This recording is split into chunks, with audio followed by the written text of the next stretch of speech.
1992లో ప్రారంభమైనటువంటి ప్రపంచీకరణ. మనం అందులో సంతకం పెట్టినప్పుడు. అంతకుముందే ఉంది.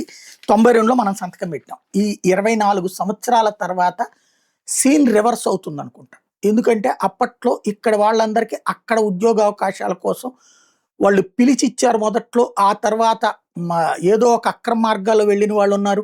లేదా డబ్బులు కోట్ల రూపాయల ఆస్తులు అమ్ముకుని అక్కడికెళ్ళి సెటిల్ అయిన వాళ్ళున్నారు. విదేశాల్లో వెళ్ళటం, విదేశాల్లో ఉద్యోగం చేయడం, విదేశాల్లో చదువుకోవడం ఒక ప్యాషన్‌గా మారినటువంటి వాళ్ళు, ఫ్యాషన్‌గా ఫీల్ అయినటువంటి వాళ్ళున్నారు. వెల్ సెటిల్డ్ అయిన వాళ్ళున్నారు.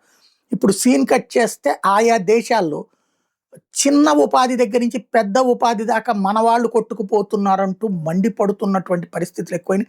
అక్కడ ఉపాధి అవకాశాలు దెబ్బతినటం, అక్కడ విద్యా అవకాశాలు దెబ్బతినడంతో వాళ్ళు రోడ్డెక్కి ఉద్యమించడం. అమెరికాలో ట్రంప్ లాంటోడు గెలవడానికి కారణమైంది. ఫ్రాన్స్ లాంటి చోట్ల రివల్యూషన్‌కి కారణమవుతుంది.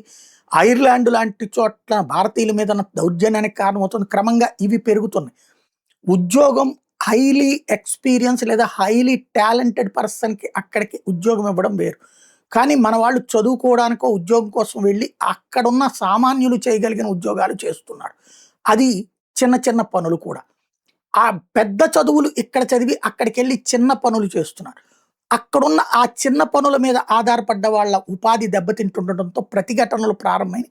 అదే వివిధ దేశాల్లో చూస్తున్నాం. ఇప్పుడు కెనడాలో 5,000 మంది యంగ్‌స్టర్సు ఆహ్, ఉద్యోగాల కోసం ఒక చిన్నపాటి ఉద్యోగాల కోసం ఏది పిజ్జా సెంటర్‌లో పనిచేయడానికి ఇట్లాంటి వాటికి అప్లికేషన్ పెట్టుకొని 100 అప్లికేషన్స్ పెడితే ఈ ఒక్కటి కూడా మాకు వెనక్కి రావట్లేదంటే వాళ్ళు వీడియోలు చేసి అదే సందర్భంలో కార్నీ గవర్నమెంట్ అంటే కెనడా ప్రధానమంత్రి తాజా కార్నీ ఎవరైతే ఉన్నారో అతని ప్రభుత్వం 2,30,000 న్యూ ఫారెన్ వర్కర్ పర్మిట్స్ ఇస్తోంది. అంటే మళ్ళీ బయట వాళ్ళకి తీసుకొచ్చి ఇస్తున్నారు. వాళ్ళేమో ఇక్కడ మనకొచ్చే ఆదాయం కంటే తక్కువకే పనిచేస్తారు. దాంతో మనకు ఉపాధి అవకాశాలు కరువవుతున్నాయి అంటూ ఉద్యమం ప్రారంభించారు సోషల్ మీడియాలో.